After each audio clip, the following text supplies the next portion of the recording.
Okay, just to let you know that James, our director, can't be here today. So he was gonna introduce us all. We've managed to get a recording of him to do the introduction. So if that seems a little odd, just a pre-warning that that's what's coming up.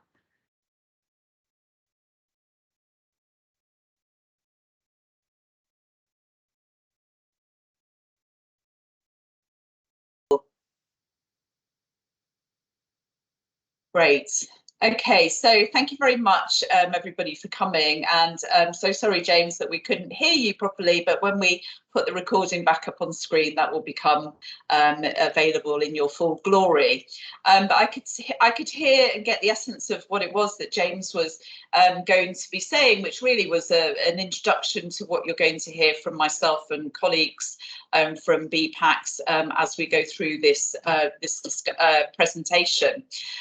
So, you know, research obviously is the cornerstone of a university such as Brunel. And as James was explaining, it's BPACHS, we're here to help you connect with external partners. You've got all of our contacts on this slide here, because if you have a general, you don't know quite where to go to make some external contact, James Ross, who is the overall director of BPACHS, he is very well networked alongside Magenta House, who helps to keep us all organised and in check and on target. Magenta knows lots of people within our sphere as well. I'm Cherry Kilbride, third name down, and I'm the Director of Research. I am also work in the NHS and have done for more years than perhaps some of you have been on the line, you know, been alive. And so I've got a lot of connections within the NHS and work across those sectors between our Brunel and like I say, NHS colleagues, and help to facilitate that because we are conveners helping to network and link people together. You'll hear later from colleagues Gabriella and Gurnan, who will let you know more about sort of innovation aspects of things. So let us, if you're not sure where to go, how to get in contact with people, then just come and say hi and we will help you move from there.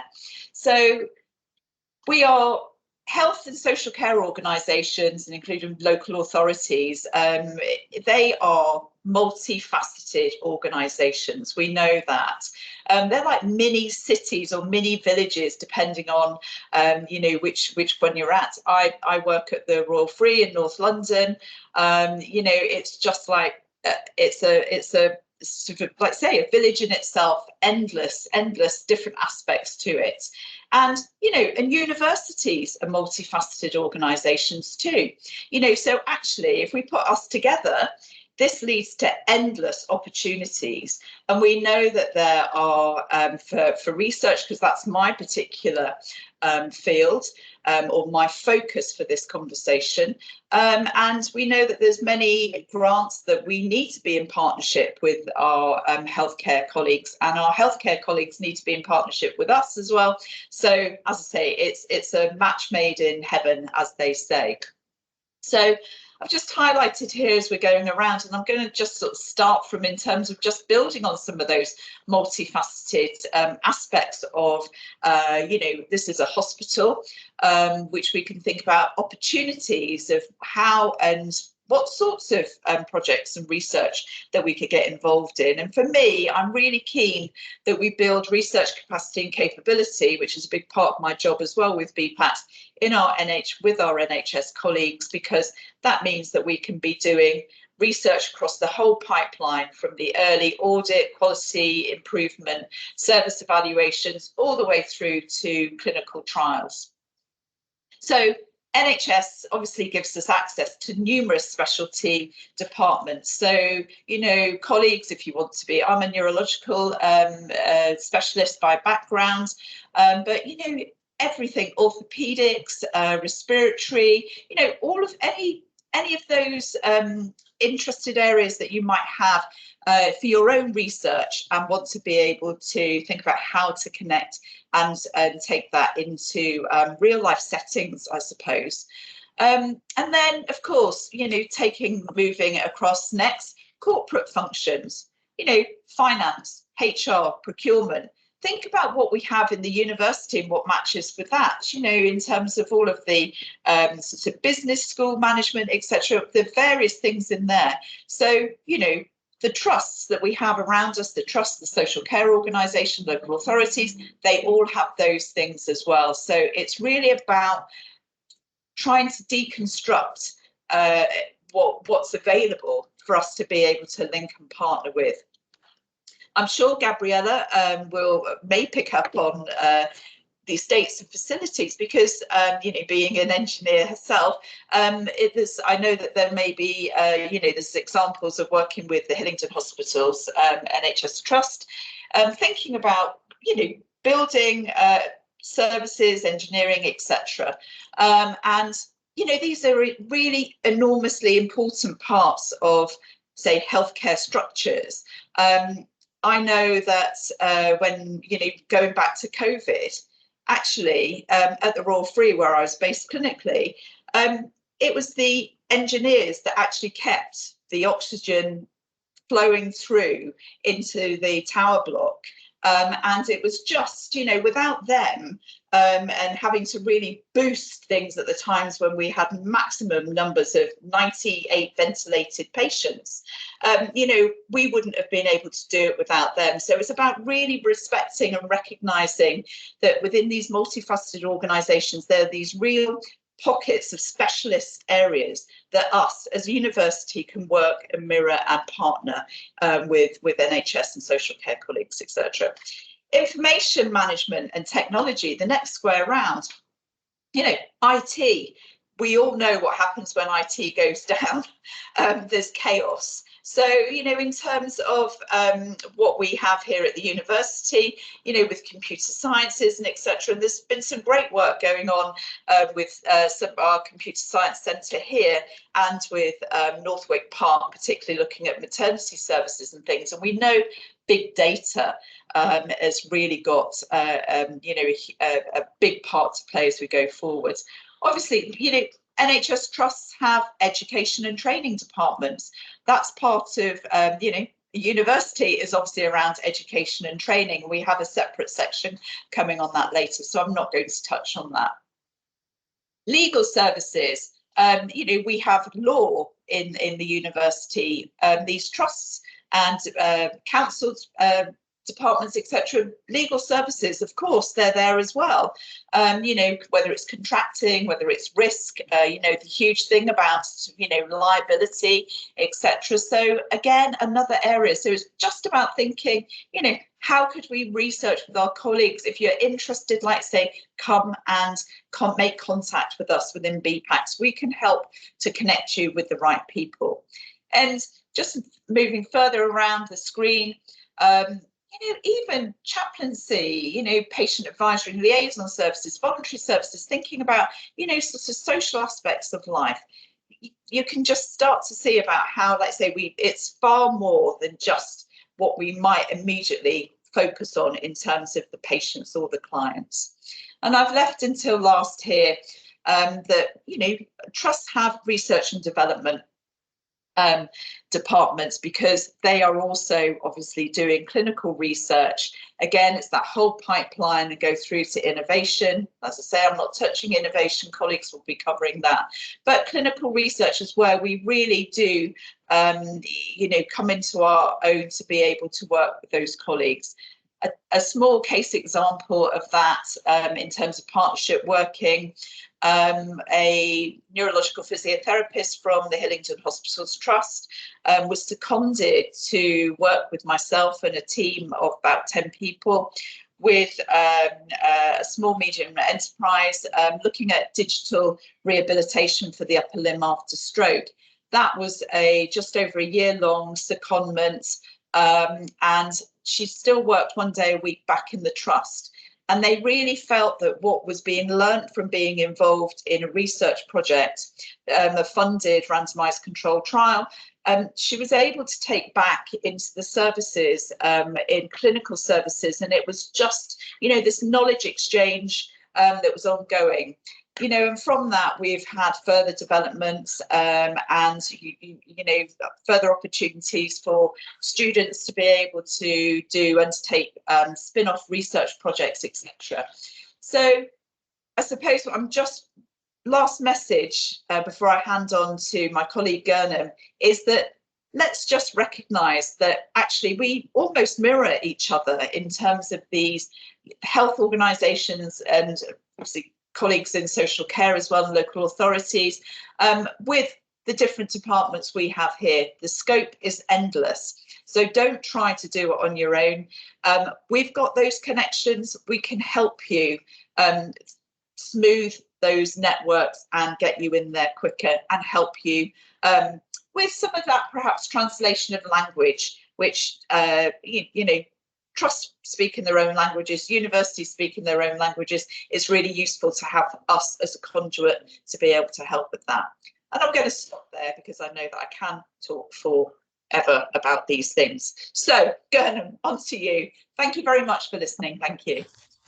Fantastic. Thank you so much, Cherry. And thank you for introducing BPACHS. And as Cherry said, it's a very complex environment that we are operating in. And, you know, you've got BPACHS who are very focused on this very extensive ecosystem of not only a sector, but also opportunities within. And as Cherry spoke about, the drill down into the various areas of the sector where there could be opportunities to collaborate.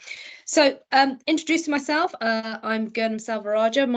My role within BPACHS is Director of Digital Health and Innovation Partnerships. And I want to talk to you about how BPACHS works with innovators across the health and social care sectors and connects the university with students and academics to collaborate on research opportunities and projects. So here is the first way in which we make those connections, and that is through collaborative research projects. So typically what we would do is speak to the sector and understand what starting with effectively the kind of I'm going to call it problem statement, but a real need in terms of really looking at ways in which the businesses or the sector, the organisations are looking at problems or opportunities and ideas within the sector, and they see an opportunity to then collaborate with the university. Now, depending on the project description, that could either go down a student project, and if it's more, I guess, it's a project which requires a lot more in-depth knowledge and expertise, then that could go down an opportunity where we can collaborate with an academic. So typically, like today, we would present the projects either via lectures or through meetings, and as well as particularly for students via the intranet.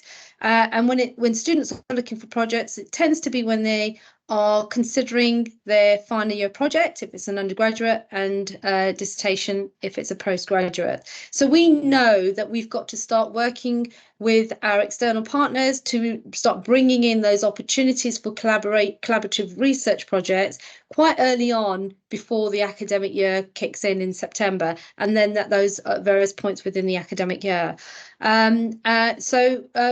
Once the collaborative projects have been received, we've done our due diligence, we've gone through the various areas of knowledge expertise that the organisation is looking for, then we engage with the various departments across the university. And as I said, if it's a student project, not only would we present the projects at lectures, so if you've got students who are looking for projects, industry projects as part of their research, by all means, get in touch with us, and we will not only present the projects, but we also invite the businesses and the organisations to do that, present the projects themselves. Okay, so what happens next?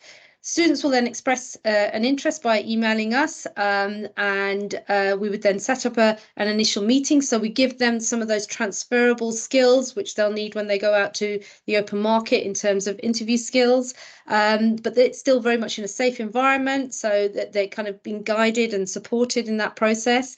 And if they're at the interview or the meeting stage, both the business and the student are still interested in continuing with the collaborative research project, then and they've agreed the project brief, because it has to align obviously with their degree program, then that we will then send an agreement, which is a Brunel agreement. The business and the student signs that, which covers all the legalities behind with the project, the IP, but also importantly the scope of the project, so that the student and the business are kept within the guidelines of the degree program, i.e. the timelines and the deliverables. And then at the end of the project, the student is required to produce a 2 to 3 page report, feeding back to the business what their findings were, but also they have the option, once their research project is marked, to share their project as well. From an academic perspective, and by the way, we then produce a certificate for the student to really evidence the fact that they've collaborated on an industry project. Okay, so from an academic perspective, the stages are, once we've met with the organisation or the business, the research partner, external research partner, I would then go into the university and really start to meet with colleagues to see who'd be interested in collaborating with the business, and then a meeting is set up, if there's interest, then we start exploring what that research project looks like and how it can be funded. And you've heard from Cherry about some of those opportunities that we've already started working on with small, medium-sized enterprises, and conversations start taking place around whether it could be commercially funded or commercially sponsored, or whether we need to go and explore grant-funded routes. And then we work very closely with RSDO on exploring those opportunities. If I can, I'd like to ask Magenta if she wouldn't mind just clicking on the video at the bottom there. There's an example of a business, Clara, a co-founder of Girl You Need to Know This, who engaged with Brunel with BPACHS this year, and are currently collaborating with a master's degree, master's student, a marketing master's student. That's it. So you can hear from industry their experience as well. Thank you, Magenta. I'm a co-founder at Girl You Need to Know This, and our whole mission is to improve female health literacy in the workplace and at home. So the way we collaborated with Brunel was through Gurnham, and it was just amazing. Gurnham actually asked us to come and pitch our startup to students that are doing research programs or research as part of their dissertation of their masters. So although we didn't do the accelerator program with Brunel, we're actually collaborating with their students, and we have a marketing student come and work with us, do some research with us, and it's really, really exciting. And that's as part of their dissertation project, yeah, which is great, yeah. And the whole, we love collaborating, and the whole idea is that we have the next generation work with us and do really important research so that we know how to pivot or how to shape the future of a startup. And we want to have the most impact into educating people all over the world. So it's exciting, yeah. Great, thank you, Magenta. So it just goes to show also, I wanted you to see not just from the internal side of the, I guess, the workings of how we set up collaborations, but also from businesses and how excited businesses are to collaborate with Brunel University and our students. So yeah, and I think it's worth mentioning also that as a result, when we do our due diligence, we're also looking at where there are opportunities for students to even, that have that door opened for potential work at the end of their degree. Okay, brilliant, thank you. So the other way in which we work with innovators across the sector is this year BPACHS launched a business accelerator, so hot off the press, and we started. We launched in January, and no one knew of us, and we had some seed funding from Brunel University to just go and kind of test the idea of what effectively is our own startup, if you think about it, because we've just kick-started this, as I said, nobody knew us, but we kind of went out to market knowing that we've got a bit of funding to support up to 3 businesses. And so we went out, and amazingly, we were incredibly inundated with businesses, clinicians, students, academics across the board who when they found out about the BPACHS Business Accelerator, inquiries started to come in. And what that data tells us is clearly there is still a very much there's a big gap and a demand for a business accelerator within the health and social care sector. So off we ran with the accelerator, and if we can go to the next slide, please, Magenta. Thank you. Now this looks quite busy, so just bear with me a moment, because I want to just take you off this page for a slight moment and just kind of give you an overview of what our vision is. So we're very much looking at an accelerator that has 3 core streams. I'm going to say the first stream, but I guess in terms of a business journey, is the incubation. And Brunel University are excellent at incubating ideas, and that's where the whole collaboration and research opportunities come in. Gabriella will talk you through a little bit in more depth around that innovation space and through our Design for Health program. So that whole innovation incubation space, we work alongside not only with external partners, but also as in businesses and clinicians, but also with our internal colleagues across the Emmy, who you may know, the Entrepreneur Hub as well. So that's where we're kind of really exploring those early stage ideas. So we have that stream, which is the incubation of projects. And then there's the acceleration, and these are those businesses that are a little bit more evolved in terms of their innovation, are at that kind of pre-Series A funding, and are looking to really excel their ideas are ready for market. So that's the kind of middle stream in terms of the sort of the businesses that are ready to go to market. And the third stream, which is really quite important and we felt was missing in a number of accelerators, is that whole sort of commercialization and marketplace, and we've added that as a stream to test the market to see what the appetite is, and not just in terms of for businesses to generate revenue, but also in terms of partners who are interested in the innovation that's coming through the accelerator. And we have been inundated with inquiries. Okay, so in terms of the 3-month pilot, what we did was we took the accelerated bit, and we tested that model, and 3 businesses were onboarded onto the program, and we've just ran the final event, which took place on Monday, which I'll tell you about in a few moments. If we can go on to the next slide, please, Magenta. Okay, so the kind of core themes that we focused on were just as any other accelerator. We ran workshops, we ran group mentoring as well as one-to-one mentoring, but we wanted to focus, remember these are pre-Series A businesses, so it was all around the commercialization of their product as service. It's the go-to-market strategy and the investment which we did as a result of the event that took place on Monday. So we've very much focused and worked with external as well as internal subject matter experts within these three core areas. Next slide, please.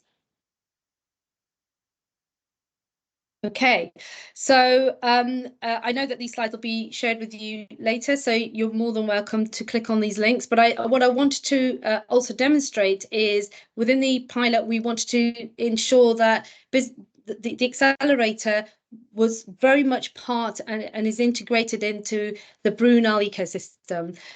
So the 3 businesses were given a grant, and with that grant, we were able to engage academics from across the university to collaborate with the businesses. So with Plexa, we have Dr. Valeria, who is in computer science, and she's currently working with some research assistants, and they're already discussing a KTP. Health Tech Services Group are working with Professor Monamita Nandi, who's in the business school, and they're about to finalise the research paper and are talking about additional Innovate UK grant applications. And Invict IQ is working with Dr. Layla, who is in computer science, and they're very much at the early stages around a chat bot, but also looking at a potential KTP. So as you can see through the accelerator, we are trying to really bring together our research expertise, our academics, giving them opportunities with businesses that are very much at a later stage in terms of their innovation development. And the final slide, please, from me, Magenta. So as I said, we ran a pitch event, which took place, it was a pitch demo and networking event, took place on Monday, just gone in Mayfair. And as you can see from the gallery, it was a very well attended event. And what I'd like to do now is just to share, because I can talk about the outcomes of the event, but I think we've got a promo video which will give you a sense of what took place and really the feedback from those businesses that partook in the accelerator. And you'll hear also from Jeff and also James around the purpose of the accelerator, and then I'll conclude with what's next. Thank you. Our relationships with the NHS Trust are absolutely vital. Brunel's really keen to innovate and do research in healthcare for the benefit of society. So BPACHS, the Brunel Business Accelerator for Health and Social Care, was established by way of a startup idea. We've gone through our own startup journey. You're not only challenged, but also, you are provided with that safe environment where you could talk about the challenges that you're facing, but also what your ambitions are. We can create projects and opportunities for people across the sector. Part of academia is the power of students, the ability of students to see their way around things and find a different solution and a different opportunity. And it's empowering for the NHS and it's empowering for the students, so everybody wins. In terms of gaining what practical knowledge we could actually apply, this has been phenomenal. The university has lots of ideas of things that might be beneficial to the health sector. But the Business Accelerator really help us to work with smaller businesses, help them develop their products, help them to innovate, and actually drive forward the improvement of the product so that we can get it through the regulatory regime, ensure that everybody who wants to use it, whether it's a patient, the practitioner, or the manufacturer, making sure it works for everybody, and then taking it to market. And a Business Accelerator is a great way to do that at pace and a way in which the university just couldn't do on its own. We've actually matured our ideas. We've taken them to the next level. The thing about this accelerator is it's trying to get businesses to Series A. And the one question I have to answer is, what does my company look like at Series A? And that's how this accelerator's helped. It's helped me answer and understand that part of the conversation. We understood the market, where the gaps were, and also looking at where innovation was taking place in industry. And we could see that there was a real opportunity to bring that ecosystem together. With this accelerator, like particularly for today's evening, connecting with the industry and the targeted audiences that include investors, academics, and all part. So that really give us more energy to innovate and do some more. They kind of forced us to look beyond our blinkers, because as founders, we're too close to the product to kind of have a bird's eye view. The NHS is an enormously complex organisation. It feels like it's one thing, but it's multiple things. And what BPACHS is able to do is bridge that gap. We need to be working with the trusts to make sure we're addressing the right questions, doing the right type of innovation, doing the right type of research. So if you're interested in finding out more, please get in touch with BPACHS at Brunel University. Thank you.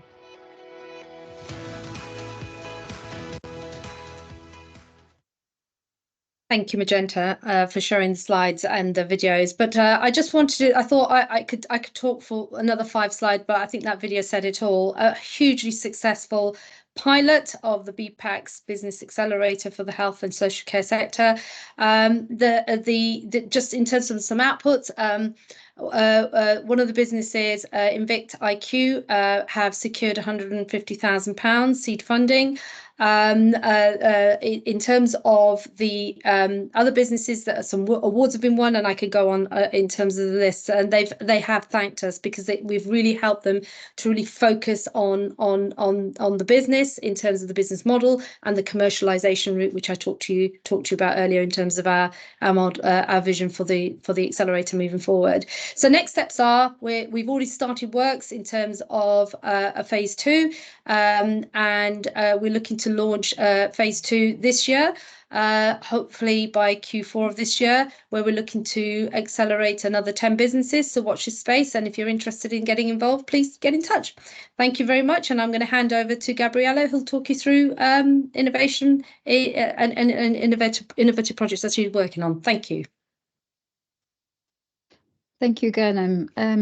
And I'm very glad I'm at a stage in the presentations where you heard already the collaboration is key to actually work with the NHS, which we have partnership with, but also with colleagues across the university. So the first slide I wanted to share with you is about understanding a little bit about the intervention we can make in the realm of innovation. So normally we consider research as the fundamental step that brings us to knowledge, and then knowledge is then translated into hard cash through an innovation process.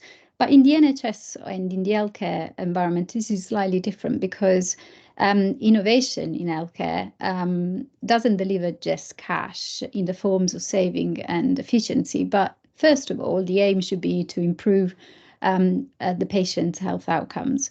And many things contribute to patient health outcomes or improvement of them. So there is innovation capability building, new products, new services, enough skilled workforce that can look after us better. The experience of staff and patients indeed, and also digital health strategy that have become key for the management and diagnostic in healthcare, but also for bespoke and personalized care. If I can have the next slide, please. So one of the mechanisms that at BPACHS we have been using, and before BPACHS Based in Design, warning, there might be a cat crossing my screen, so my apologies for that. One of the mechanisms that we've been used has been Design for Health, and Design for Health is a collaborative experience where, starting from real clinical challenges, we have developed quite advanced prototypes actually to respond to the needs of the healthcare systems. So in this particular case, we haven't worked with businesses that have already established what their products and their offering is. We are not looking at technology pushed organization. We are actually responding directly to a need, and we do that through an iterative process that goes from research to prototyping to evaluation and start again as required. This process is done in collaboration with Brunel students, and the innovation therefore is homemade, if you like. We start in September, and this is the time where we harvest, if you like, clinical challenges, because we collect them from our partners, being them NHS Trust as well as companies from this year. And then we launch them to students in September when they come back for the final year. And we supervise them academically, while instead they also have the support of the clinical or the commercial champions to deliver in May. If I can have the next slide, please. So far we have delivered more than 80 projects, and they span from pieces of furniture, simulators, services, technology. And the important thing is to remember that everything is a response to a particular clinical challenge. So the students have access to clinical settings that normally will require much more time through an HRA research ethics applications and approval. In our particular case, because the NHS usually is our collaborators, we have a collaboration agreement in place, and therefore the students can access clinical expertise, sometimes patients, but also clinical facilities in order to do observations and review of products or services that are already in place. So the projects that we have developed have led to, most importantly, some products being in use in the NHS, as that medicine trolley that you see there. The chairs also has been developed for children with achondroplasia, is in use in the Evelina Hospital, but also has led to investment from Innovate UK. You can see Levata there has received funds in order to become an SME with the students leading it. Also fund from Research Innovate UK and AHRC, but also patent and award such as the Collaborate to Innovate in the medical category. If we can move to the next slide, please. So I wanted to talk to you about a couple of projects so that you can see how they have been developed from a Design for Health incubator capacity that, as I mentioned before, lasts 6 months and does require both a research input from the academic in terms of supervision, but also can lead to proper research applications and to grant. So these are opportunity to collect feasibility data, to run a pilot, to see how the collaboration works with your the NHS collaborator and clinical champions. So this is a prototype that has been patented together with Guy and St Thomas, and is a prototype to actually reduce the effect of chemotherapy-induced peripheral neuropathy, which is a very painful condition that affect toes and fingers, at times also stopping patients from withdrawing. So it requires patients to withdraw from chemotherapy sessions, reducing their ability to survive cancer because it's so painful. So we have there are solutions on the market that are fueled by so they deliver cold water to the feet and to the hands, and using the same principle of vasoconstriction, so reducing blood circulation into the digits. But delivering this through cold air, we have developed a prototype that has 4 different peripherals, 2 for the feet, 2 for the hands, that does directional delivery of cold air to the fingers and the toes, so that we can reduce the amount of chemotherapy drugs that gets delivered to the digits, and therefore reducing the side effect of chemotherapy. So you can see that the solution is very neatly in a box at the feet of a chemotherapy chair. On the left-hand side, you can see the rings that are worn at the hands in order to direct the cold air flow to the fingers without affecting the patient's ability to perform normal activity while doing the chemotherapy sessions that can last up to 4 hours. And then you can see the wearable for the feet, where it's very easy to slide in and out of them if you need a break. And if you need to have a comfort break or to move around while also doing the chemotherapy. In addition to that, we have designed an app that support the patients to have a full control of their cooling sessions. But in addition to that, the application allowed the trust to collect data so that personalized medicine can be delivered. We can see who respond better to the cooling strategy, who tolerates better the chemotherapy sessions over a long period of time. And we can see also what temperature are best for the individuals and what outcomes they deliver in terms of compliance with the chemotherapy sessions. If I can go to the next slide, please. This is another project that has been very popular both with the NHS and also with the funders. So you are all familiar with curtains. This is another project that started as a Design for Health project. Hospital curtains are made out of 7.5 meters of plastic, and usually there is one of them around each bed. So just doing a very conservative estimate, Guy and St Thomas use in his 5 hospital enough curtains that they can wrap around the planet in plastic 1.5 times each year. And this is a very unsustainable situation. So we have started to look at the redesign of curtains and from a different perspective, so that we can we have centered our approach on the ability of the liver as an objective, responsible innovation. So we have to consider the safety of the patients, we have to consider the privacy of the patients, we also need to consider the care for the environment, because all these curtains get incinerated. And of course, you can imagine that the fumes developed by that represent a hazard and for our public health. So in these particular pictures, you can see the curtains that they are on the left-hand side, and then you see member of staff that were trying a different way of closing the curtain and the curtains. And why is that important? First of all, they open up and they expose the patients, as you can see in the picture on the left. They also expose the patients when there is a person that is moving around the bed in the cubicles, and that is very often when, for example, a patient is having a bed bath. But also from a health and safety point of view, because the patients don't have handles, they don't have a way of closing properly. Everyone touched the curtains, and they're wearing gloves. Clinical staff are wearing gloves, and they have touched the patients. They might have touched fluids, so they contaminate the curtains, and therefore they have to be changed more often than they should be.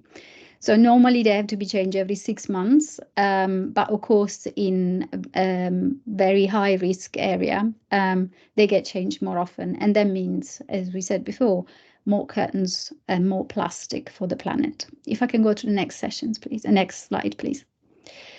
So what have we done? As I mentioned before, we have decided to call this project Responsible Innovation because we were looking at different components that represent innovation for the trust, but most importantly are responsible towards the patients, towards the safety, and towards the environment.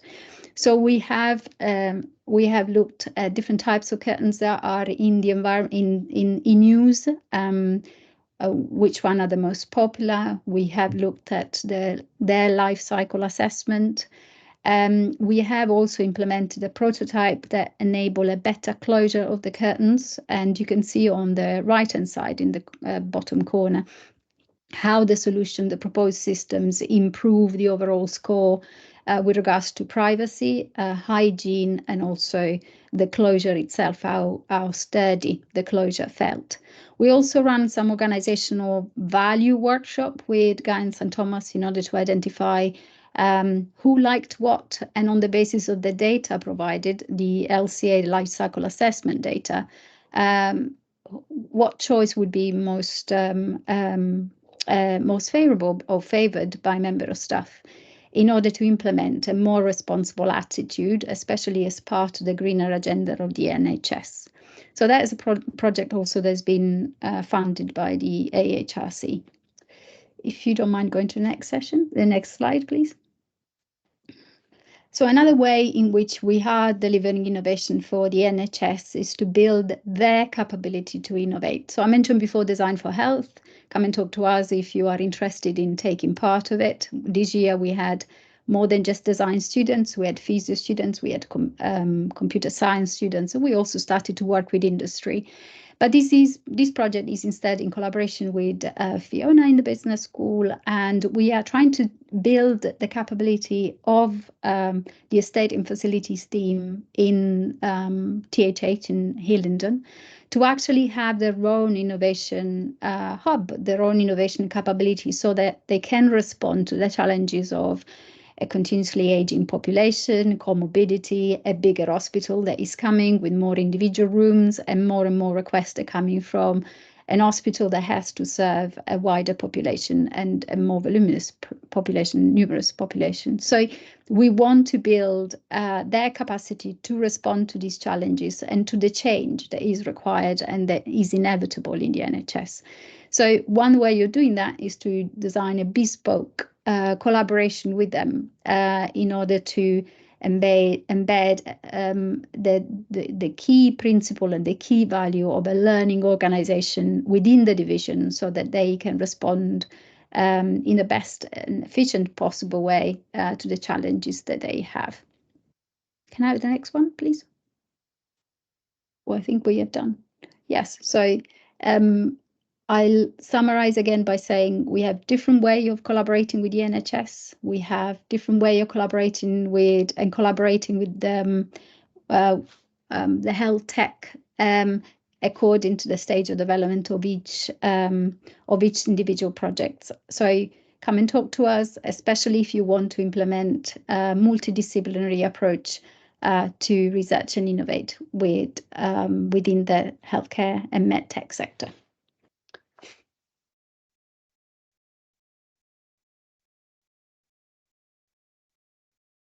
And Magenta, I think you are next.